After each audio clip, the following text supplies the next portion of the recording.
And these people like Andrew Tate, who are like, when women reject you, you have to harm them. Instead of like tolerating his own rejection inside of him, which is painful, and especially at that age where it's more painful to deal with, um, he goes and he stabs her.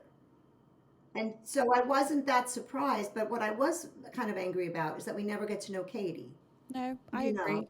that it's almost like, oh, she rejected him. She wrote something bad on his Facebook. Oh, she deserves to get killed. That's the craziest thing I've ever heard.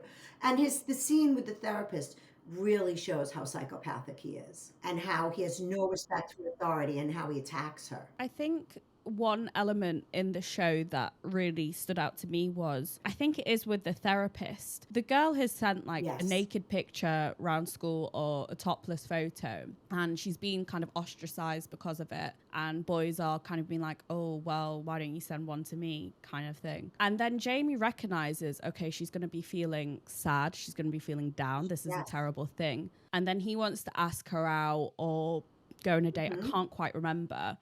But when the therapist probes him a little bit more, he said, well, I thought because, it might have been a little bit easier because she was feeling That's ostracized and right. she was feeling neglected, which is so relational to this dark tetrad. No? Yeah, it's predatory, right? Because the Dark Tetrad preys on people when they're extraordinarily vulnerable. And so he says it right there. I figured she was vulnerable and weak, so I'd ask her out. Then she's like, I'm not that desperate. That's what Yeah. Katie says, right? And so instead of tolerating the rejection, he goes after her. And he's a prime example. I mean, he's a psychopath. And he indicates it in that scene with the therapist in so many different ways.